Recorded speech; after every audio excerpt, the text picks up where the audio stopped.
Hello everybody. We're going to be going live. We are live right now. We're just playing a little bit of music until people join on. In a couple of minutes we'll start the program. Welcome to the show.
Welcome, everyone, to Mexican Crossing Lines with your host, Cindy Gomez-Schempp. And Duke Gomez-Schempp. Hey, everyone, you're listening to 88.1 FM. KPPPLP Fargo Moorhead, where we are adding local color to your airwaves. And I welcome you to tonight's show. It's a class. It is a master class on anti-fascists. There is so much confusion on anti-fascism, on anti-fascists, on the history of it. No one seems to really understand it or know the full extent of it, but everybody's an expert. I have seen people since the riot that took place in our city in Fargo, North Dakota, at each other's throats, arguing about something that, come on, be honest, you really don't know squat about.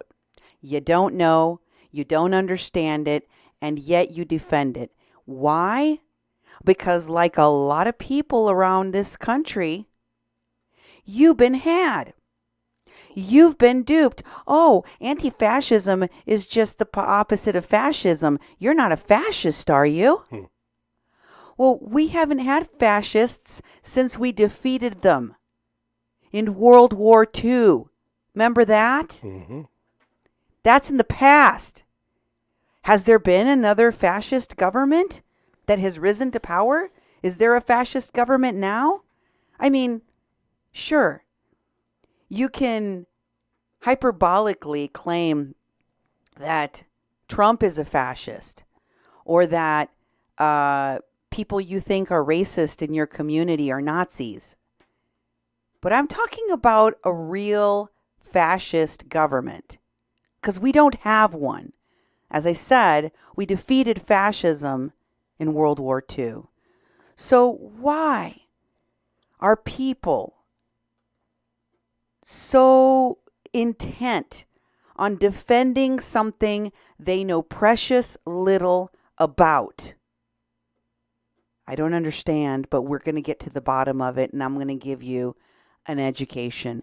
We have been studying anti-fascist anarchist groups for years now, not by choice, not by design. It wasn't like I sat down one day and said, hey, Duke, you know what I'd like to do today? I'd like to learn all about the anti-fascists. No, sir. These people came to our state. These people came to our backyard and they messed it up. They cost us millions and millions of dollars. They spent more than a year here practicing for now. Practicing for all of the horrible things they have gone on to do. I've been reporting on it for years now. To anyone that would listen, to anyone that would pay attention, because I saw how much damage they do. I saw the hypocrisy behind their allyship to indigenous and black communities, which they bash, which they harm.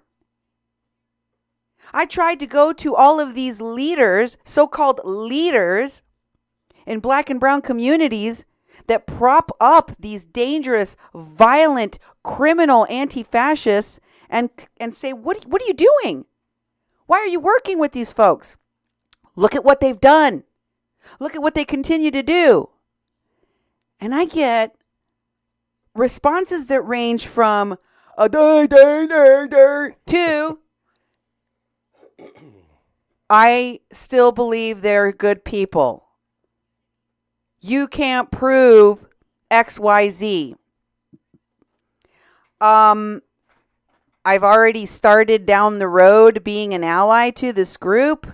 I've already gotten invested. I've already taken money, grant money, funder money, so that I could work with these folks. So now I'm in bed with them. Whatever the reason is that people, especially in the left and democratic organizations, nonprofits, NGOs, you know who you are. But more importantly, we know who you are. Duke and I know who you are. We worked amongst the organizers and the Democrats for years. For years.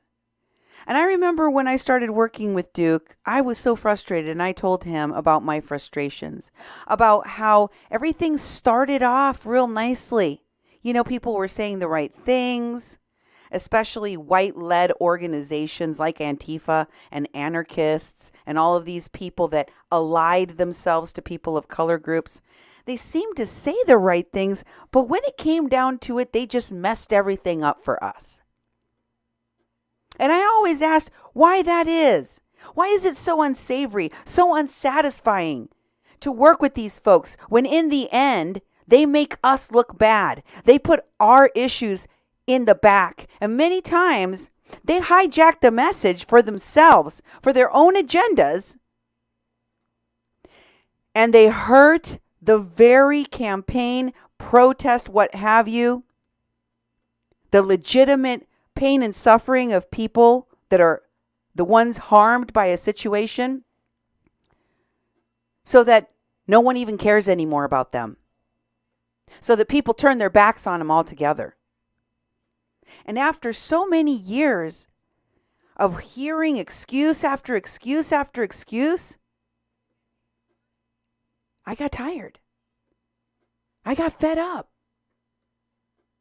I decided, after what I saw occur here in North Dakota, that I would spend the rest of my time working in media exposing these lies and trying to help other people understand what's really going on. And that's what I'm going to do for all of you today. If you're new to my show, this is going to be a class. Get some snacks, grab a pen and paper. You're going to need to do some research after this. There will be homework. Also, if you're not new, buckle up, because I'm going to teach you some new stuff. But you know that we've been looking at these folks for a long time, and I need your help to continue to grab information, okay? Because here's the greatest part of having been familiar with these anti-fascist anarchists, anonymous, connected groups. And that is, I know their modus operandi now. I've watched every single thing they do, from how they organize people, how they organize their resources, who their media allies are, who they're, what organizations, what political organizations they're in bed with, who helps to fund them. I mean, it runs the gamut. So it's getting easier and easier for me to identify. The problem comes in the, the cleverness of these evildoers to hide their tracks, to obfuscate what they do.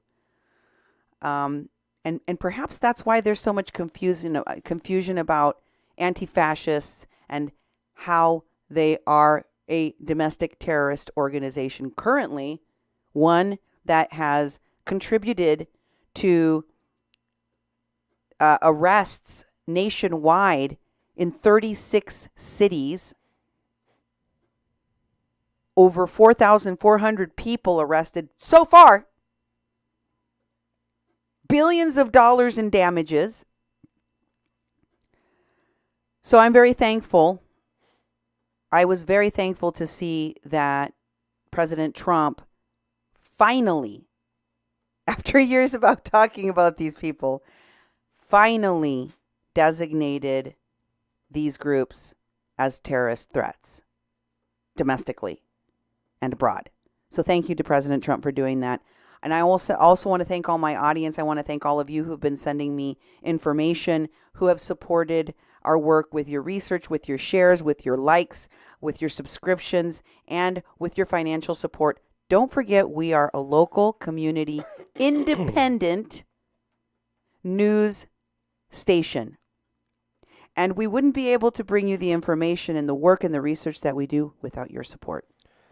That's right. And don't forget, we are also in a pandemic. We're in a pandemic. Don't forget that. These things that are going on right now are very, very disturbing. We're all very nervous, but also we're still doing our work. And thank you very much for supporting us, and thank you for watching the show tonight. Thank you for listening. Those of you in the Fargo area that are driving around in your vehicle, enjoying a 95-degree day. It's very hot outside for this part of the country right now. Thank you for listening. We're on 88.1 KPPP LP, and we are streaming on Facebook at FM 88.1. We are also streaming on YouTube at Duke 1517. Those are our main channels. We also have Mexi-Can and the People's Press Project on Facebook. You can also go to kpppfm.com. It's our main website. Have a look around, look at our history.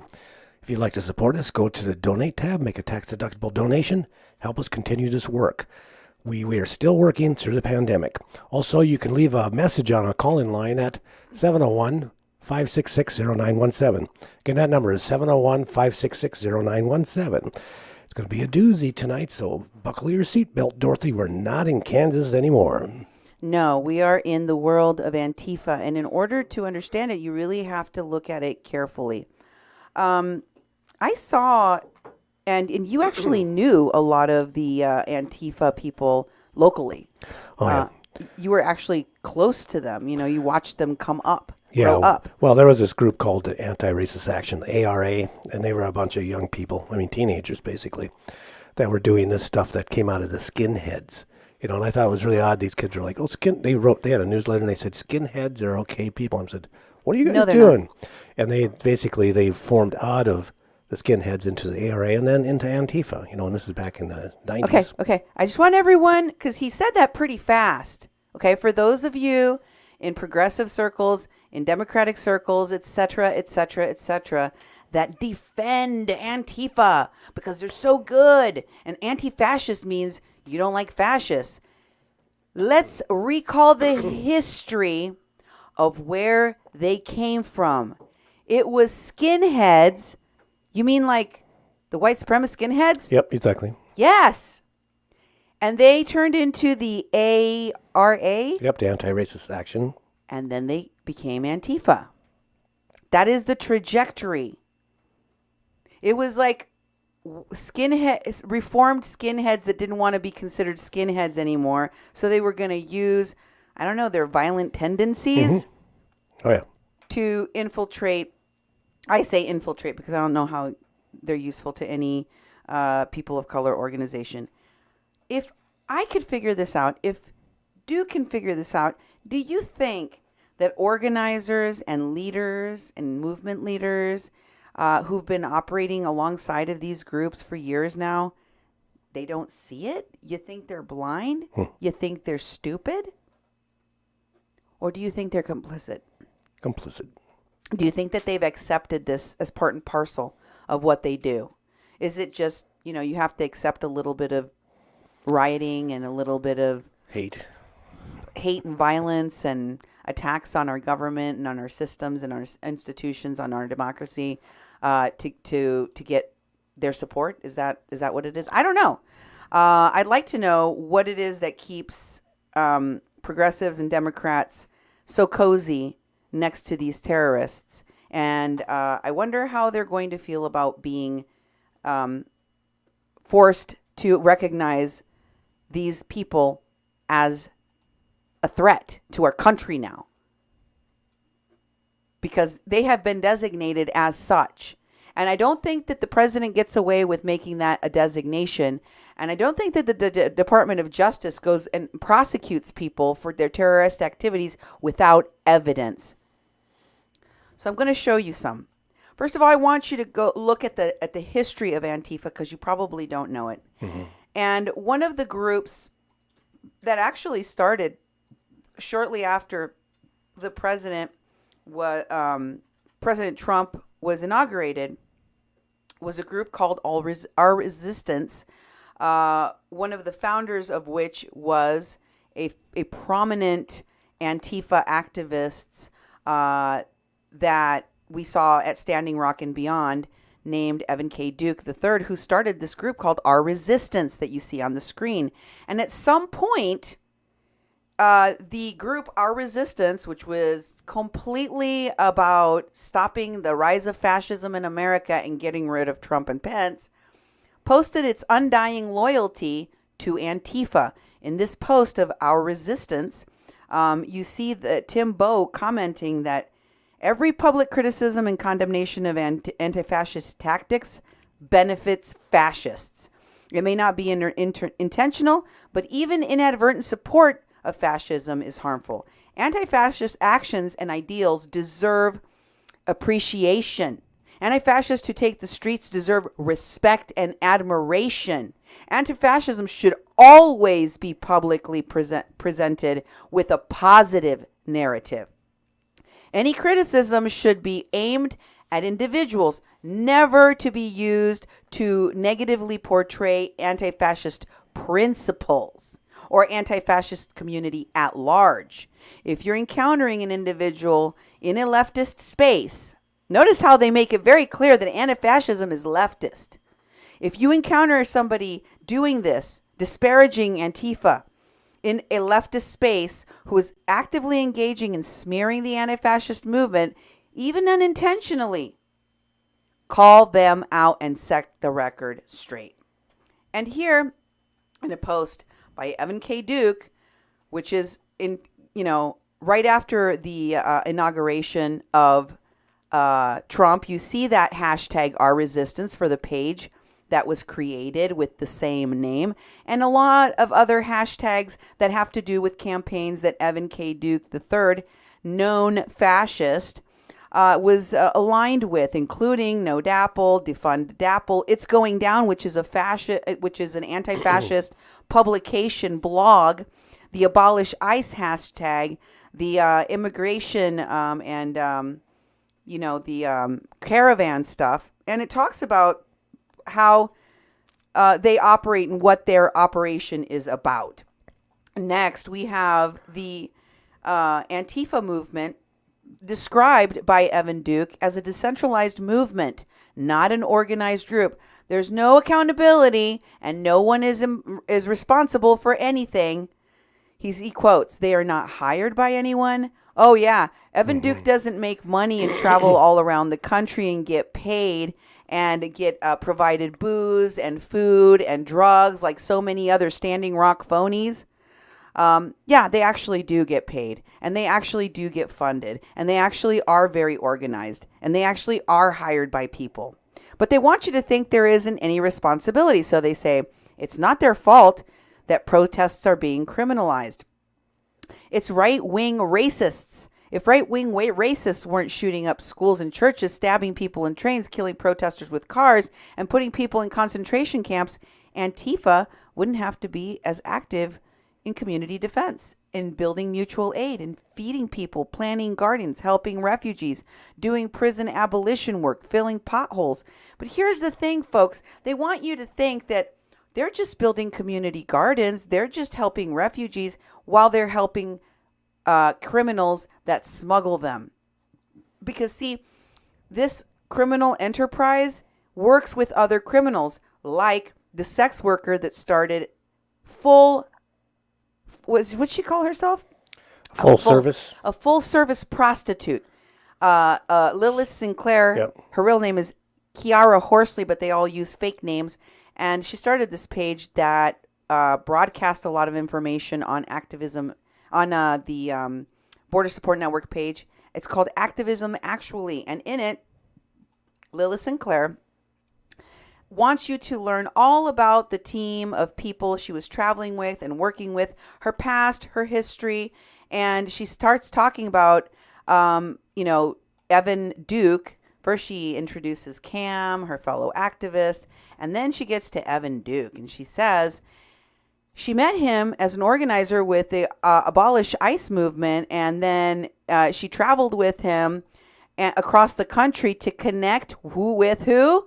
Anti-fascists from all over the U.S. To do what? To oppose neo-Nazi plans to unite the right. The experience was equal parts busy, humbling, energizing, blah, blah, blah, blah. Mm-hmm. And it says at the very end of that paragraph, Evan is a national organizer that's been involved in helping to plan many activist movements throughout the U.S. He's also a Standing Rock water protector, a veteran of the National Guard, and a vocal anti-fascist. Mm-hmm. Also a felon. You forgot the felon part. Yeah. You forgot the fact that he's a felon, and a violent one at that. Here's a picture of him wearing the Rose City Antifa shirt. And if you scroll to the next one, or is it at the bottom of that one? Go back to that one. There's nothing on the bottom of this. Oh, there's an article that goes along with this T-shirt that he's wearing, in which they actually go into great detail about what the Antifa movement is. But he's definitely a proud anti-fascist. Here's the, what's the next one? The activism voguing? Okay. The activism voguing, we missed the article on Antifa, but this one is by Activism Actually again, and it has a bunch of gay voguers, and if you look at the caption at the bottom, it says hashtag everyday anti-fascists in Portland. And she says, can we talk about the big, bad, scary everyday anti-fascists in Portland? This was right before the Portland riots that Evan Duke was a part of, at which he and others were wielding weapons that they used, including a hammer, and for which he was later arrested. Activism Actually also promotes hatred of cops. Did you notice all of the F12, which the F stands for the bad word that I can't say on the radio. Yeah. And 12 is the number for all law enforcement. So if you were wondering what was spray painted in your town, F12, that's what it means. You'll also see them use ACAB, ACAB, which means all cops are B, the B word. Yeah, you can say the word that's not. I don't want to say it, but it says that all cops are bastards. Yeah. That's one of the other hashtags that they use, or the symbolism that they use. And it comes from a desire to abolish the police. The police are their enemies. Here's one of their posts about this. And it says that Lilith Sinclair wrote a cop song. And here, this is how it goes. We'll get to it here in just a moment. This is the song that she wrote. And she said, cops, says this is a great thing that she did. We had some fun. And we sang the song yesterday, and it made the cops very mad. They hate it. It says, you have fun, the cops are mad, win-win. So this is the song. If you hate the cops, then show it, clap your hands. If you hate the cops, then show it, clap your hands.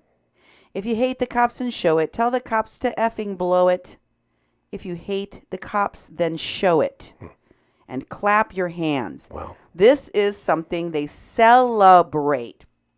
Anti-fascist Evan Duke also posted this. He talks about this. By the way, this is a picture from an article from when they were, quote unquote, escorting migrants to the border wall. They claimed they had nothing to do with the clash that happened between Border Patrol, where people were tear gassed and maced. And the reason for that is because these activists, these anti-fascists were there, coaching them and helping them. And here he starts this post about the article with the hashtag anti-fascist, saying, formed in November in response to the migrant caravans that drew Trump's ire, the activist coalition includes self-described anti-fascists and advocates for causes such as indigenous rights and water access. Some members met through protests over the Dakota Access Pipeline and police shootings in Ferguson, Missouri. And of course, it talks about the work, quote unquote, work, the tyranny that Evan Duke and his anti-fascist crew took to Mexico, in particular, Tijuana. Mm-hmm. They also come from the Bernie camp. This was posted by a Bernie supporter who shows how, the Simpson meme where he, melts into a hedge, but then he reemerges, Homer Simpson reemerges without his Bernie t-shirt on, and he's wearing all black, a mask, and he has a Molotov cocktail. Mm-hmm. Look at the date. This came from last year, or whenever Bernie Sanders ended his campaign. In April? Was that when it was? Yeah, that was this year. Just several months ago. By the way, this Antifa mask is exactly what it means. It's about Antifa. This Antifa mask, this is a surrogate of Bernie Sanders' campaign named Jeremy White. I've showed you his posts before, going all the way back to the caravans. Jeremy White was the guy that posted the lie that a girl had been killed. A little girl had been killed. In this post, he talks about the fact that the good news about this quarantine is that everyone will be Antifa mask ready for Trump's second term. Oh, boy. We're ready to burn things down, to cause havoc. And let me tell you, Jeremy White is very happy with burning things down. If you thought I was joking about that, here's his post about the Minneapolis precinct being set on fire. Protesters in Minneapolis just set the 3rd precinct station on fire. High five! Let's celebrate the burning of a historic building. Michelle Manos, his ex-girlfriend, and another Bernie surrogate also reveled and celebrated in someone else's town burning but theirs. Here she is posting about how this giant inferno fire in Minneapolis is actually the people dismantling the oppressive system. Wow. You don't see a fire. You don't see devastation in a city. No, that's a dismantling of the system that you see there.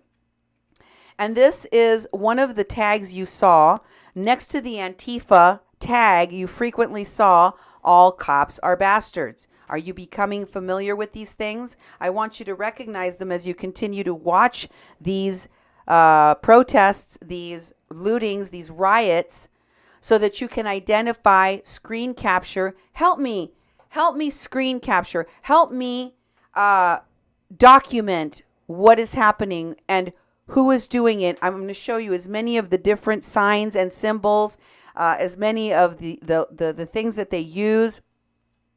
And it's very important because there's so much confusion right now. Even, well, maybe especially Democrats, liberals, confused progressives are saying that this chaos, the looting, the rioting, That's all the fault of the cops, because they didn't act quickly enough to condemn each other, because Minnesota didn't act quickly enough to prosecute or charge or arrest all the cops involved. And see, the thing is, they want to deflect the anti-fascist terrorism onto white supremacists. It's the white supremacists doing all of this. Wouldn't we be able to tell if there were signs, if there was anything that allowed us to see that and please, if you're going to send me another picture of the umbrella guy who you claims name Jacob Pedersen, and that he was the one that started the AutoZone fires, and that he is actually a cop, and that he was an agitator, come with receipts. Show me that he's an active duty officer. Show me that the text messages you sent me saying that they were his wife IDing him actually come from his wife. Put me in touch with his ex-wife and have her tell me she's IDing him. Have the Minneapolis Police Department make a public statement about the fact that one of their officers has been identified. None of that's been done. Why not? I have questions. My guess is all of these fantasies, including the one that was being shared here in Fargo-Moorhead about a bunch of open carry folks patrolling the downtown with their guns, was white supremacists going downtown to attack and to cause problems and to blame peaceful protesters for the outcomes. What I saw in those pictures was people in North Dakota, which is an open carry state, defending businesses. And it wasn't just white people. I also saw black people out there defending businesses with automatic weapons. And guess what? It worked. So if you're going to tell me, listen, I will gladly put on any evidence, any concrete evidence that you have that white supremacists are by and large responsible for all of the mayhem, the destruction, the looting, the attacks on black and brown communities, on black and brown people, that are responsible for the death now of another 5 or 6 people that have died as a result of these riots. Most of those dead, black people. You show me how the white supremacists are responsible, or how someone else is responsible besides Antifa, and I will put it on my show. Okay? That's the deal. But you have to show it to me. Take a look at one of the other tags on these buildings. This one says, AutoZone the pigs. For those of you who don't know, the riots in Minneapolis started off with the burning and the looting of an AutoZone. You know the business, the AutoZone? Yep. So you saw people posting that the AutoZone stands for burn stuff down. Mm-hmm. Burn down the pigs. That means burn down the 3rd precinct, which they did. And of course, people that were in the Standing Rock movement, including those street medics that you see so prominently featured throughout all these lootings and riots. The street medics that came out of Standing Rock, she had this to say about the riots. You're living on looted land. How tone deaf is that? People's communities, people of color's communities, entire communities in Minneapolis have been destroyed.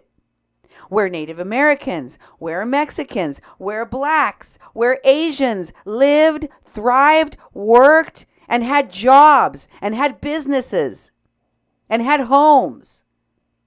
That was destroyed, but Linda Black Elk wants you to know that you're living on looted land. So I guess that makes us even.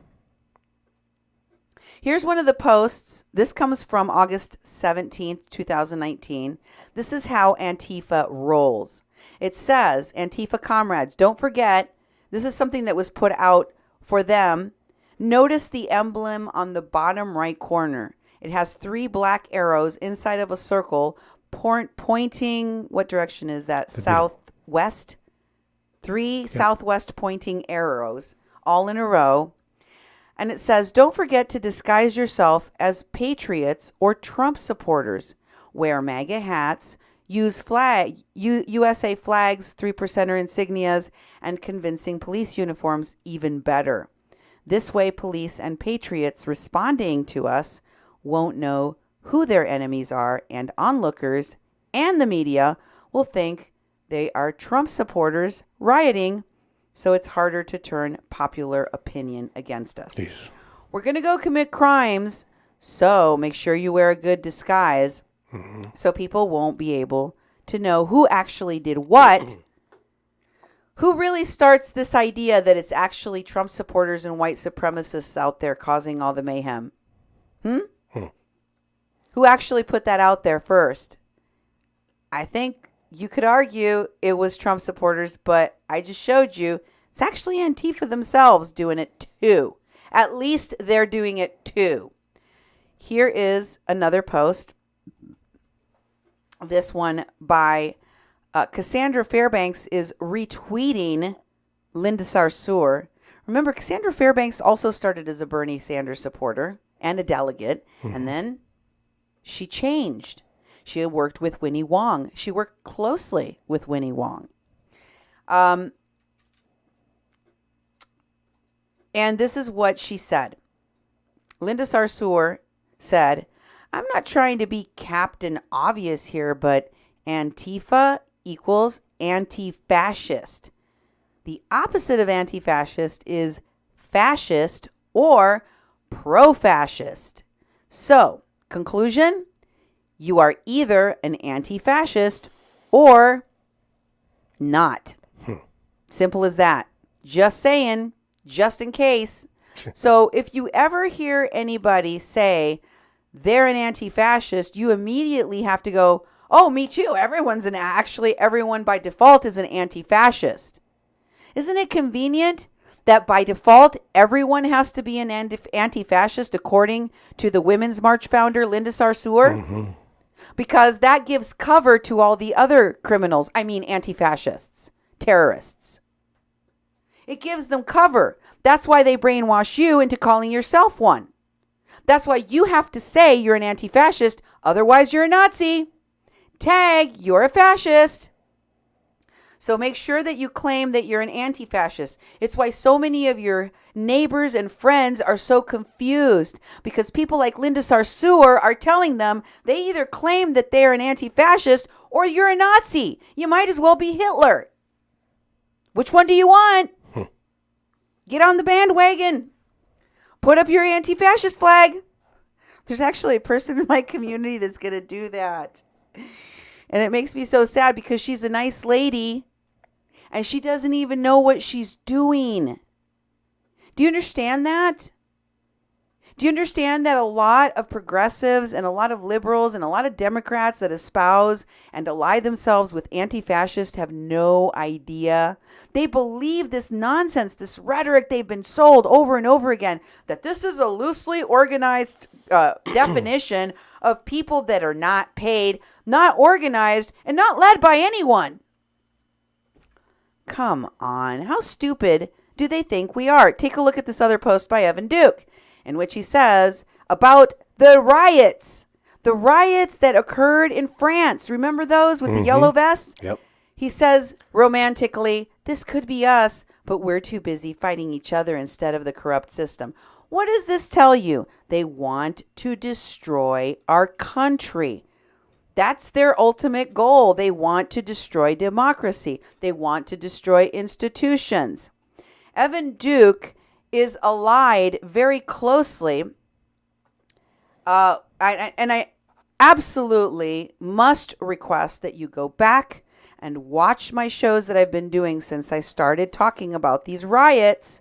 Please do the work of educating yourself so you can educate others, so you can shut people down when they say stupid things like either you're an anti-fascist or you're a fascist. It's one of the two.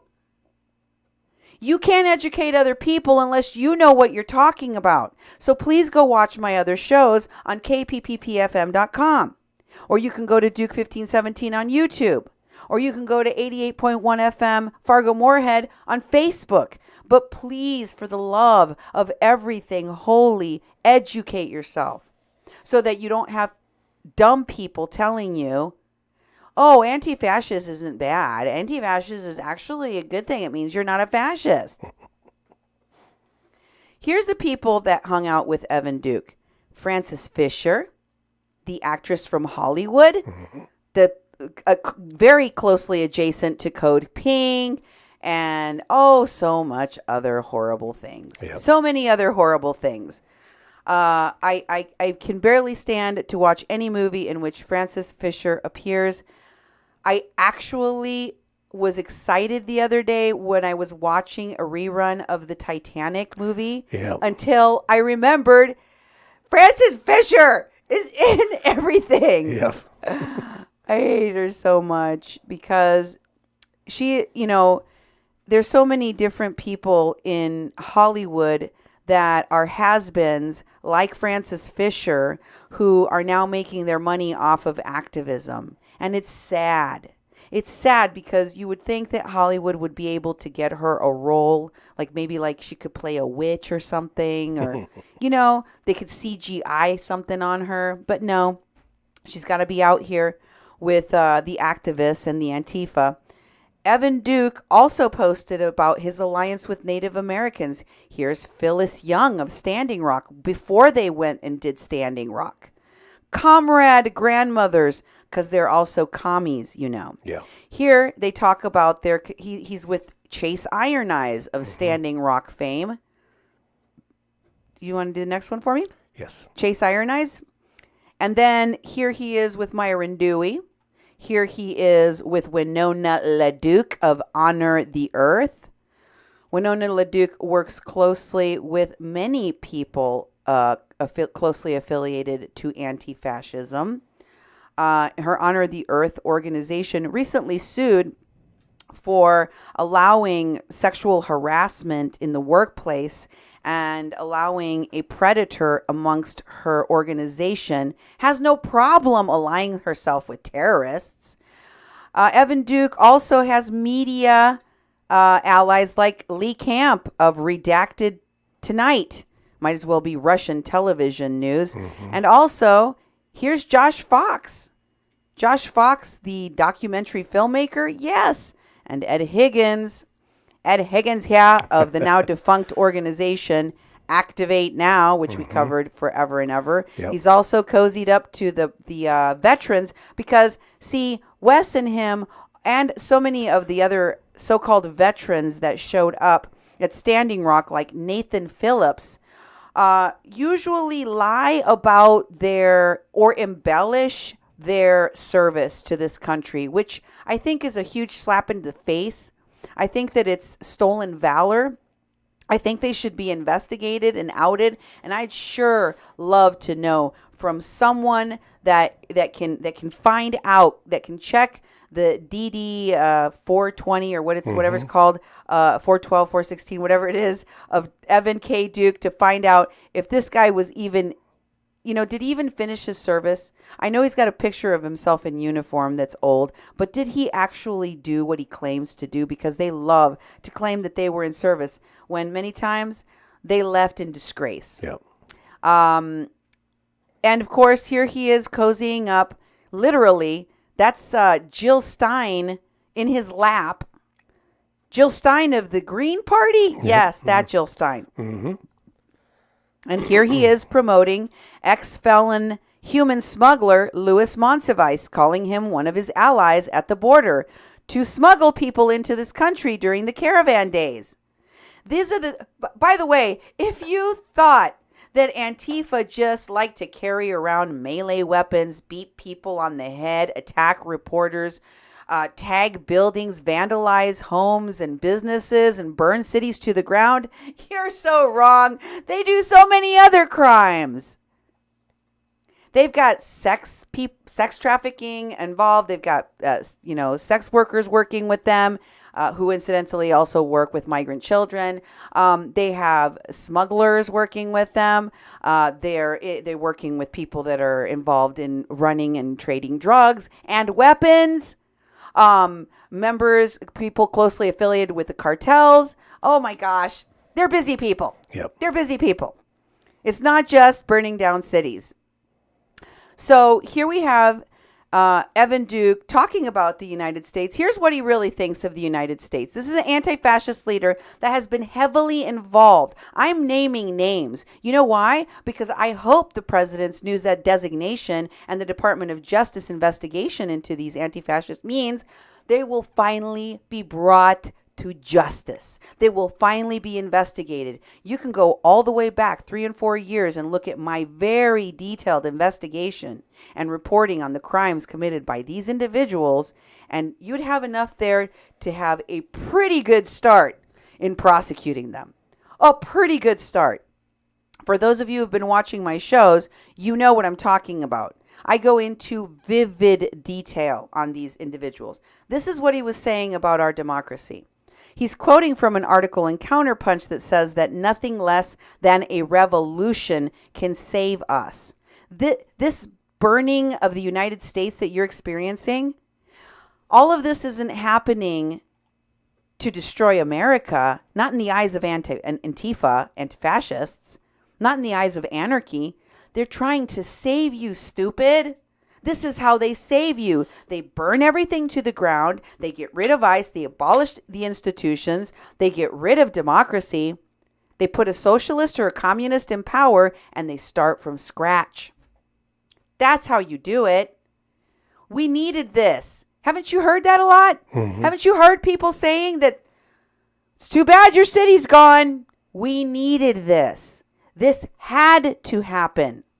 The Costco being looted? Yep, that had to happen. That clinic, the banks being burned down, the libraries being destroyed, schools being destroyed. Yep, that too.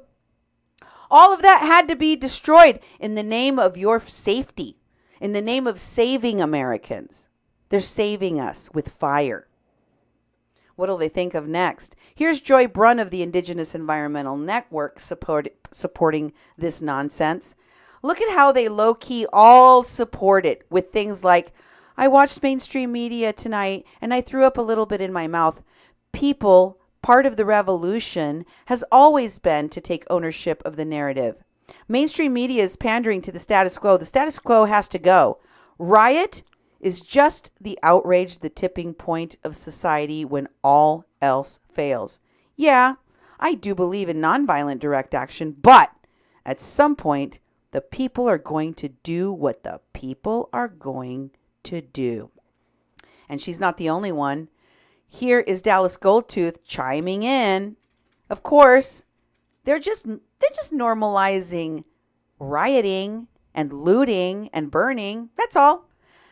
Last thoughts before I go to bed. Please stop with the whole, this is why you need to vote narrative. F word. Minnesota has a Democratic governor, a Democratic mayor. The Minneapolis City Council is 12-1 Democrat.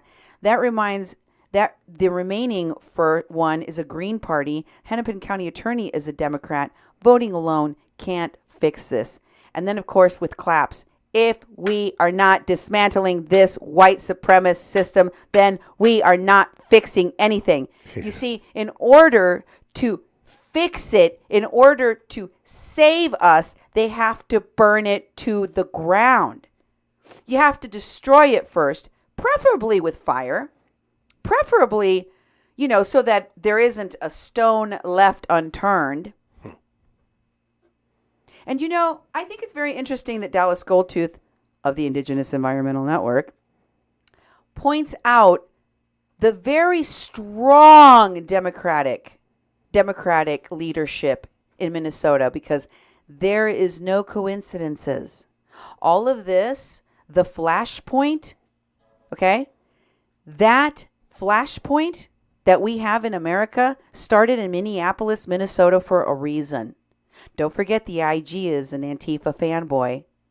Oh, by the way, his son had to tweet something at Donald Trump for designating Antifa a terrorist group because he's not happy about it. But there's a reason why they mention the stronghold of Democratic leadership in Minnesota. I'll tell you what a lot of Minnesotans like me are thinking just right about now about the vacuum of leadership. You let this happen here because Democrats run the state. You allowed Minneapolis to burn. You let people's jobs get destroyed, and you did it. You did it knowing full well that the most damaged community would be the black and brown community, that the most economically disadvantaged group after this would be the black and brown community. So, we're definitely going to remember that when it comes to voting time. But yes, actually voting is part of democracy, and voting works. I don't recommend that if you're not dismantling the system. You don't got to dismantle anything. You don't have to burn anything. Violence is not necessary. In fact, violence will not further your agenda. Let's take a look at what we saw, just as a reminder of what I've already showed you, that showed the presence of Antifa in these riots, in the lootings. Take a look.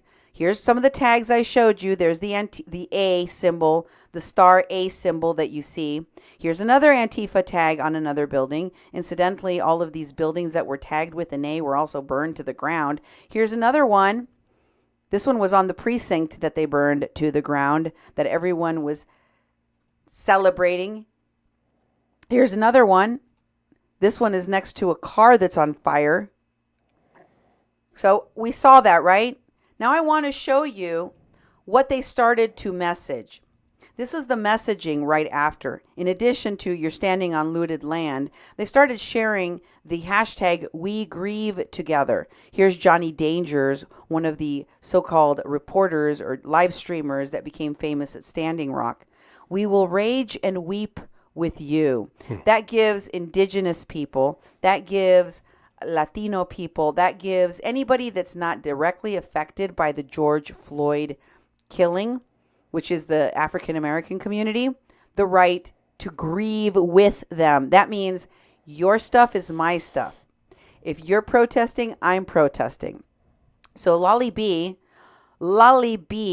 which is Laura Christina Livingston Berger, the affluent, up until not too long ago, white woman who suddenly became an Indian one day after Standing Rock, the longtime burner of the Burning Man festivals rage, posted the "We Grieve Together" hashtag along with the mutual aid network, the mutual aid that Antifa, anti-fascist organizations, are known for. It's the same thing Evan Duke was talking about in his previous post.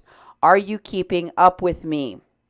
Mutual aid, all of these catchphrases have to do specifically with Antifa and their tactics. They use mutual aid. Lolly B here talks about the other things that you can do to support the Minneapolis community. And she shares a post by Leslie Mack in which they talk about how they're going to defund the police. And they're not just going to defund them, they're going to abolish them. And of course, Linda Sarsour, one of the many people that was out in Minneapolis, they're not from Minneapolis. Neither is Tamika Mallory. Neither is Masoni Leinen. I don't know how you say his name. Masani Leinen. None of these people are from, they're from New York. They're not from Minnesota or Minneapolis, but there they were.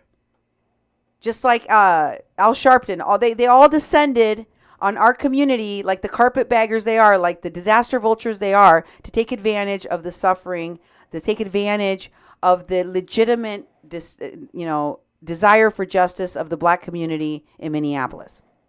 And this is what she had to say.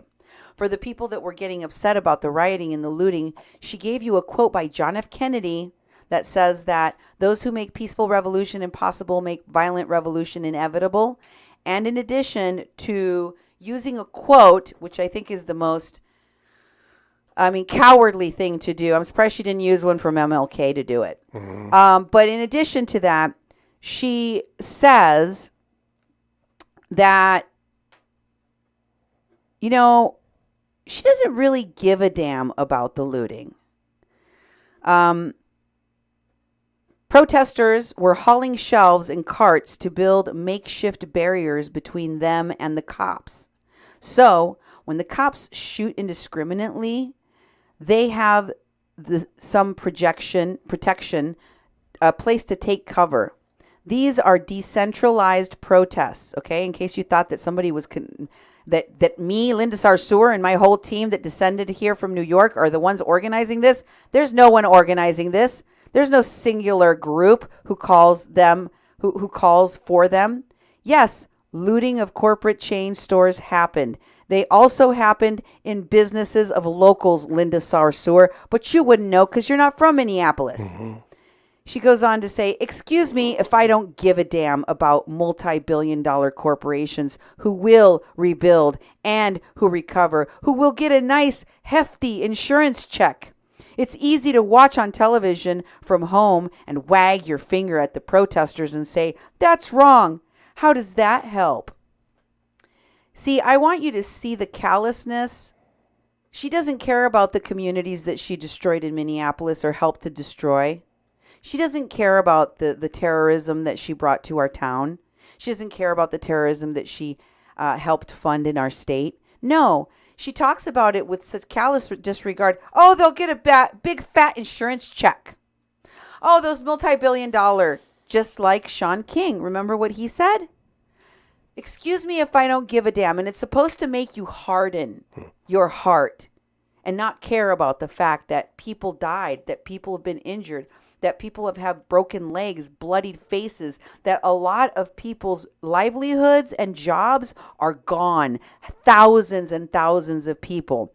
That thousands and thousands of people have already been arrested and will probably have records for the rest of their lives, thanks to these unscrupulous organizers.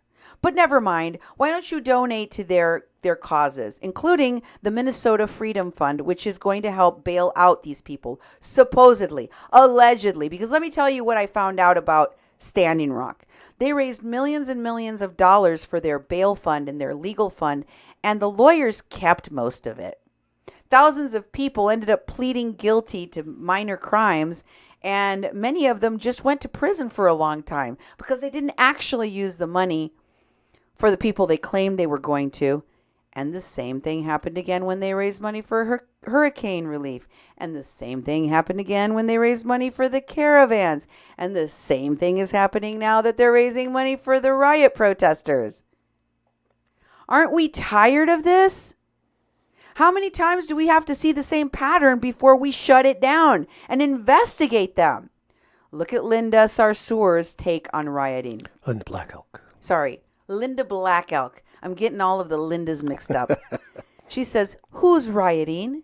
Is it black and brown folks speaking against long-term genocide and oppression that's led their people to being murdered by cops in broad daylight? Is it out-of-town white supremacists working on their own or for a white supremacist-led government trying to make people of color look mindless, like mindless perpetrators of senseless violence? All I know is that our riots make sense. What? Riots make sense? Our riots make sense. We are right. We have the right to burn this mother effer shiz down to the ground. That's what she said, folks. Wow.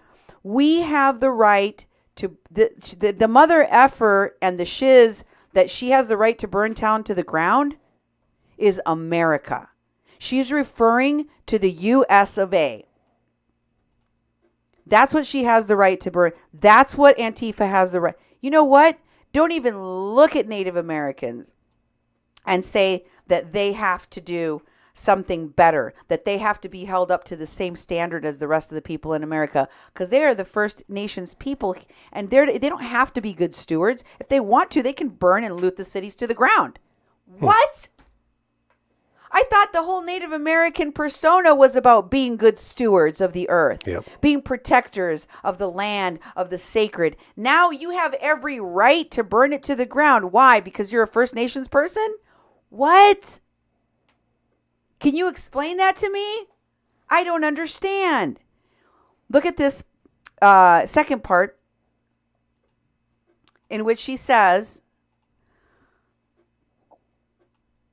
But I know that none of my black and brown indigenous brothers and sisters would ever burn a native nonprofit or a community center or an elder center or a home. Never. We're too busy burning down banks, police stations, and mindless capitalists and anyone who supports the pipelines. Yes. Oh, wow. Thanks for making a distinction. If you burn one thing, doesn't matter if it's next to a residential home or an apartment like happened in Minneapolis, right? Mm-hmm. It's okay to burn the business that's next to the housing project because you didn't intend for those people to be left homeless, right? I get it. Makes sense now. Yeah. Here's what Jeremy White was circulating.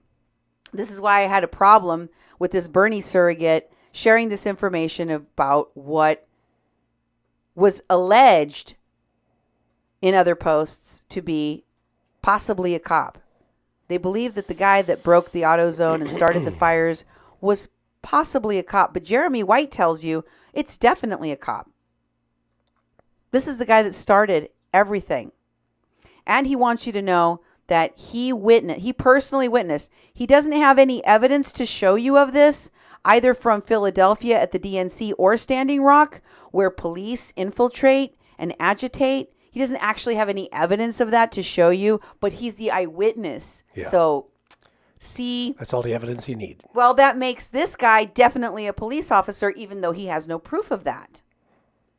I mean, if I'm wrong, if you have proof of these things, send them my way. Send them my way with the phone numbers, the names, so I can verify them, right? Because I'm showing you actual evidence. That's right. That's right. And, we do appreciate when people send stuff in, and we need your help. There's so much information, and that stuff is moving by so fast that we just really appreciate the crowdsourcing that people are doing. And don't worry, if we've gotten it already, just, we'll weed through it and we'll definitely use it. You're listening to KPPP LP 88.1 FM, Fargo Moorhead, adding local color to your airways. Okay, let's look at the next one. In this next one, I want to show you what was posted. These are public posts I found about the comments on what was going on in the comments of different live streams that I watched. And I want to put, I'm not censoring the names because these were public comments made on public videos. So they expected anyone and everyone to be able to read them. That's why I'm not hiding their identities or their names. And in the first one by Julie McKenzie, you'll see it. She says that Unicorn Riot had an interview with a white man in a Black Flag attire. Black Flag is Antifa. This is evidence of the fact Antifa was present and that people identifying with the Antifa Black Flag logo were wearing it that night. And she says, as if she knows who they are, leave our urban neighborhoods alone. We are already suffering. And let me tell you that Linda Black Elk's tone-deaf post about how she doesn't really care and indigenous people aren't causing damage out there. There were plenty of indigenous people out there alongside Antifa helping to F things up. There were. I saw them. I saw their live streams. I collected their names. I collected their profiles so I can investigate and do a deeper dive later on. I try to collect as many of their live streams so that I could go through them because I know they're going to erase them. And if you have other live streams and you've downloaded them, if you don't know how to download, look for a Facebook downloader and learn how to download these videos. If I get more links to broken links to videos that don't exist anymore, I'm going to cry. Okay, I need you to understand that these criminals videotape themselves in the moment, but then delete their videos right afterwards because they know law enforcement is going to look at them. And if it's true, just for a moment, okay, let's just pretend that everything that liberals and progressive and Democrats are saying is true, that white supremacists, many of whom are infiltrated within the police, are the ones that burnt the city to the ground. They're the ones that instigated it. They're the ones that are they're trying to make the black and brown and white allies look bad. So they're in there doing all this damage. If all of that is true, one, show me some evidence. And any evidence, show it to me, please. Show it to me so I can show it to my audience. Don't tell me about your eyewitness account, your anecdotal evidence, or your fevered dream. I need to see the proof of it. And second of all, if that's true, why didn't anybody else see it? Why didn't anyone else notice that there was a violent racist, a MAGA hat wearing, right? Some patriot carrying a flag and telling anti-fascists to stop? Why didn't we see the violent clashes where the Trump supporters and the patriots and all these people were clashing with the rioters, stopping them, standing in front of the cops, defending the police? Why didn't we see police officers attacking Antifa, picking out the Antifa people and picking on them? Why didn't we see any of that? Why didn't we even see any cops in Minneapolis until like the third day? Why didn't we see that? I'm waiting, okay? I'm going to wait patiently till one of the people that has claimed that this was due to Trump supporting racists, to MAGA hat wearers, to patriots, or to cops connected to white supremacists. I'm waiting for your receipts, okay? And I will wait sitting down because I'm going to get tired if I don't. Here's another one.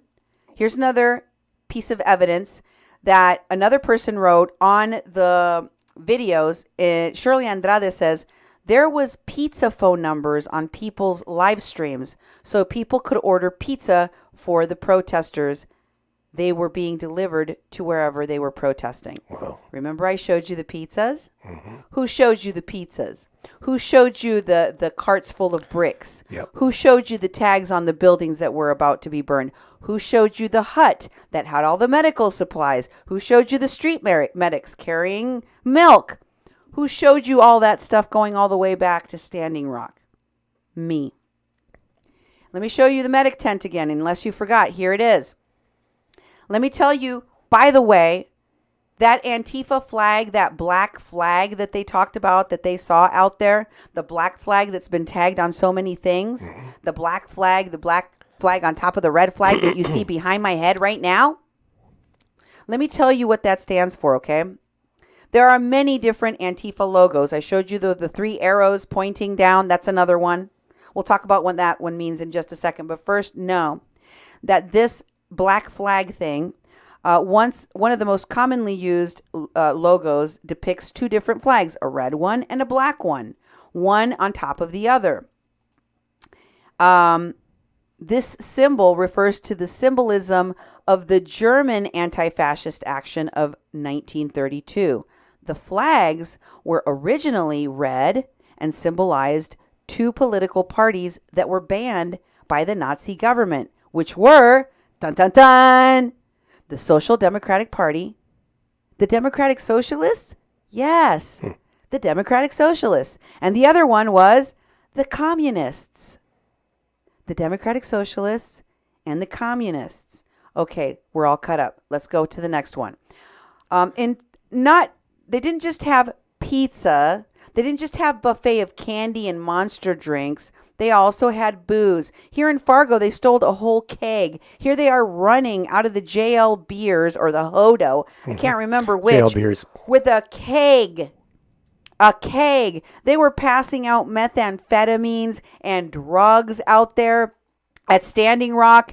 And I was looking for the evidence of the fact that they were doing the same out at these riots. And boy, did I find it. Here's just one. I was looking all over my pictures. I took so many pictures. It takes me a long time to go through them. There was a guy that showed up with a giant jar of weed. Here's another guy rolling joints. As you see the burning buildings in the distance, they took a little break to roll some joints. And in case you couldn't see that bag of weed behind him, here's that bag of weed. A bag. They're just carrying it. Take it out. The guy that I interviewed, the veteran, the active duty reservist, Andrew Mercado, he was live streaming when they decided to come over and roll joints right in front of him. That's what was going on. And to the Linda Black Elks of the world that say that and the Linda Sarsours of the world and the Sean Kings of the world and every other apologist for these terrorist activities that says that only the big box, multi-billion dollar, blah, blah, blah, blah, blah.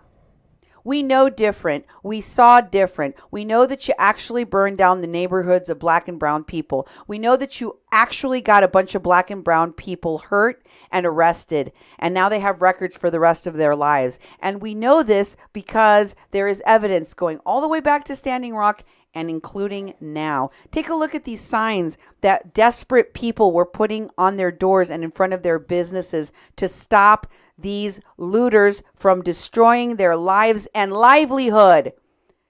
Why would you have to do that?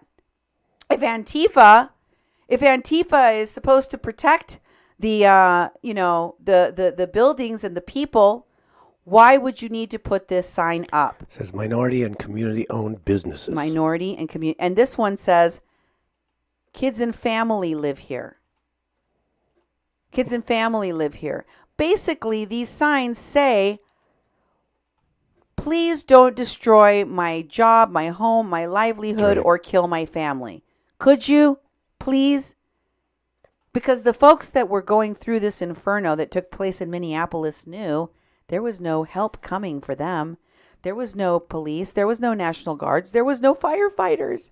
For days, there was no help. Mm-hmm. But guess what? Meanwhile, the National Lawyers Guild was getting ready to help the terrorists. Make sure we get the terrorists out of jail. Here's how you can support the legal rights of the rioters. Donate to the National Lawyers Guild jail support. Here's our phone numbers. Wow. Here's the phone numbers they were putting out at the protest. This is in Minneapolis. You can see there's a big whiteboard. I apologize. I was taking screenshots of live screens, but this, I will show you in this next picture, it was being carried by an activist with a fist. He's got a black shirt on, dressed in black, like the Antifa that they are. And he's holding up a giant dry erase board thingy, like, what's it called? A dry erase board. It's like, yeah, it's one of those things that you like write notes on for meetings. And it's got the phone numbers to call if you get arrested. And how do I know he's signaling to Antifa? Because that fist in the air shirt that he's wearing, that's the logo that once belonged to the industrial workers of the world during World War I. However, it was popularized during the Spanish Civil War between 1936 and 1939, when it was used by the Republican faction as a greeting. And it was known as the Popular Front Salute or the Anti-Fascist Salute. Da-da-da-da. The more you know. Yep. The right fist salute, sorry, I'm using the wrong one. The right fist salute subsequently spread among leftists and anti-fascists all across Europe. Speaking of leftists, and speaking of lawyers' organizations protecting these terrorists, you remember Angela Bibbins of the Water Protector Legal Collective of Standing Rock. What did she have to say about the lootings? She said, if you care more about the destruction of a target than the death of George Floyd, please show yourself out. Remember, in order to do this hypocritical dance on Facebook, these people have to ignore the fact that the people that mostly got hurt were black and brown neighborhoods, black and brown people, that most of the people that have gotten arrested, and most of the people that have actually died as a result of these terrorist attacks on the cities of America are people of color. And of course, Johnny Dangers started raising money right away. Here's a post where he's gotten $1,000 for the Minnesota Freedom Fund. And here is another one where they talk about the Isra Hirsi, by the way, is either the daughter or the sister of Congresswoman Ilhan Omar of Minnesota. And what did she retweet? The Democratic Socialists of America. What were they tweeting about? Well, they wanted your help, the help of the comrades, is that the communists, protesting at the 3rd Precinct, which they burned down. Here's a good list of much needed supplies, except for the milk. They got enough milk. Water is always better for eye washing than milk. Please don't bring milk. And what else did they need? First aid, Band-Aids, gauze, alcohol, hydrogen peroxide, disinfectant wipes, heavy creams with no oils or additives, goggles, plywood for shields. Plywood wasn't used for shields. Plywood was used to start fires. Yep. Anything else useful for shielding from blah, blah, blah. You know what? Don't pee on me and tell me it's raining. I watched the videos of the lootings and the burnings. The plywood was ripped off of buildings trying to protect their windows and used to start the fires. That's what they used the cardboard. That's what they used the plywood for. We watched it on film. You can go back and see the footage for yourself. What did Sean King have to say? He said, let's make a deal, okay? Oh, are you Monty Hall now? Let's make a deal. What do you take behind door number 3? Exactly. Well, what he wants you to make a deal on is this. I am dead serious. Hold these officers fully accountable and stop future killings. Then the people will calm down. Until then, it is what it is. I hope the president goes and checks out what this guy is saying. Yeah. First and foremost, that sounds like a threat to me. That sounds like a threat, okay? And then he backs it up by saying that until these things stop, okay? Until these things stop, until the officers who murdered Breonna Taylor in Louisville, Kentucky, and George Floyd in Minneapolis, Minnesota are held accountable, the anger and the fury, what does fury mean? Burnings, lootings, they will continue. And they should. He is all for it. Let the whole country burn down to the ground. Sean King doesn't care. And if the murders by police don't stop, the anger won't stop. That's the deal. How do you like that, America? How do you like Sean King's Monty Hall deal for you? Either you get precincts all over the country to charge, to be able to sustain a charge, get it past a grand jury, and or get the prosecutor to charge the officers, and then somehow make sure they're convicted, because if they get off somehow, if they don't get convicted by a jury of their peers, which prosecutors have nothing to do with, which the rest of America has really nothing to do with, then you should expect for your country to continue to burn in a hellfire. And it should. That's what you get. Yep. That's what you get. Sorry. It is what it is, according to Sean. In this next post, I'll show you some of the equipment that the activists connected to Antifa wear, because they definitely have their own equipment. Check out the helmet. Check out the harness. Check out the vest. You might even think this person is in some security capacity, and they were walking around with their megaphone. I don't know if you recall this moment, but this is when the high-rise building full of regular folks next to the bank that they set on fire, the Wells Fargo that they set on fire, was getting burned out, was getting attacked and burned out. There were Andy Mercado and his friend Wes went to stand near that building to get away from the looters that were burning the Wells Fargo. They didn't want to be close enough to be associated with any of the criminal activity. So they went and stood by that building, and there were people inside that building which were screaming, "We live here. Get away from here. Go away. Leave here. There are people sleeping. There are children in this building." And this person comes over to these two individuals, Andy Mercado and his friend, and says, "Hey, you might want to get out of this area. This burning building is going up in flames, and so is the one you're standing next to. We've been trying to tell the residents in there to get out of their building because it's all going to go up in flames." Wow. That's the security detail for you. Oh, they did the same thing to Kathleen Bennett, don't you know? Oh, yeah. Remember the security people, which included the medics and Linda Black Elk? They're the ones that put an innocent woman in jail and her mother in an early grave. I know how these folks work. I've seen it firsthand. They're dangerous criminals. And that's why I don't think that they are innocent, that they are not organized, that they're not funded, that they're not armed, and that they pose no threat to America. I think that they're absolutely dangerous and they need to be dealt with accordingly. Then Johnny Dangerous talks about he raised over $5,000. I know many of you have sent me many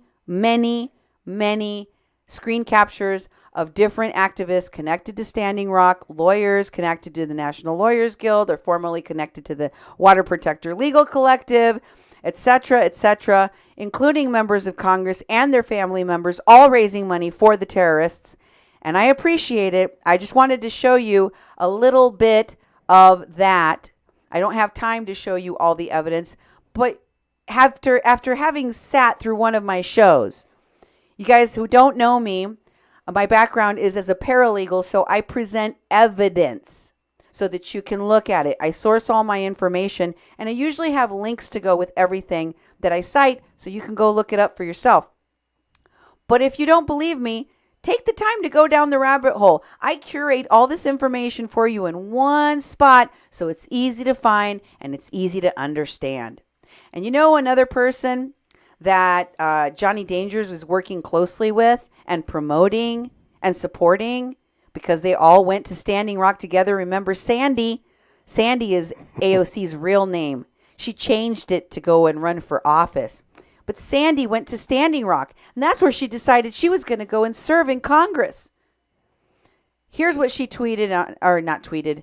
She posted this on her Instagram, and she says, "Be safe, anyone. Here's your guide to being prepared for protesting.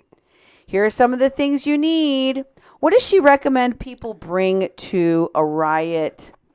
Nondescript, solid-colored, layered clothing covering any identifying tattoos. Okay, tell the terrorists how to hide so nobody sees them. That's right. Goggles and a mask. Write down the emergency number that the Antifa show you so we can bail you out. Tie up your hair so people can't see. Remember the posts I showed you from Antifa leaders telling people to tie up their hair and cover their faces and their mouths? What else do you need to bring? Water for tear gas or to drink, snacks, or they can provide you pizza when you get there. Don't worry about that. Cash, you're going to need some cash and an ID. Washcloth, earplugs for the explosions.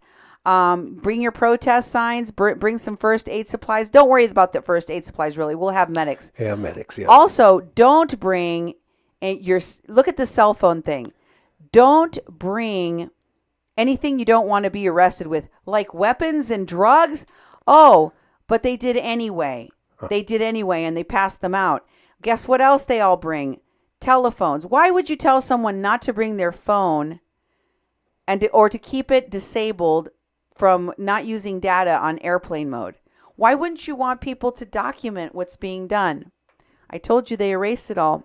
They like to erase it all because they know that ultimately AOC, Ilhan Omar, people like them that are connected to the Democratic Socialists of America and that are connected with Antifa, directly with Antifa, politicians and members of Congress, they know it can be traced back to them. That's why they don't want you to keep a record. Let me show you what happened yesterday when a man was attacked by Antifa. Take a look for yourselves. This is very graphic. The man is running, being chased by Antifa. They knock him to the ground and he's unconscious. They kick him directly in the head. Wow. He's dead. He's dead, they say. Well, he's not dead, but he almost was killed by these criminals. Criminals. There are so many more examples. This is actual evidence of what Antifa does. If you can show me that it was a Trump supporter, if you can show me that it was the cops, if you can show me that it was the skinheads, I beg you to send me that information. Please send it to me or any other journalist in my community or elsewhere so we can verify it. And if not, then you need to put your money where your mouth is. And you need to start exposing the people that burn down your country. That's all I have for you here on Mexican Crossing Lines with Cindy Gomez-Schempp. And Duke Gomez-Schempp. You've been listening to 88.1 FM KPPPLP Fargo Moorhead, where we are adding local color to your airwaves. And if you appreciate the work that we do at this independent media platform, don't forget to donate by going to kpppfm.com/donate. All of your donations are tax deductible. Have a great evening, and God bless you.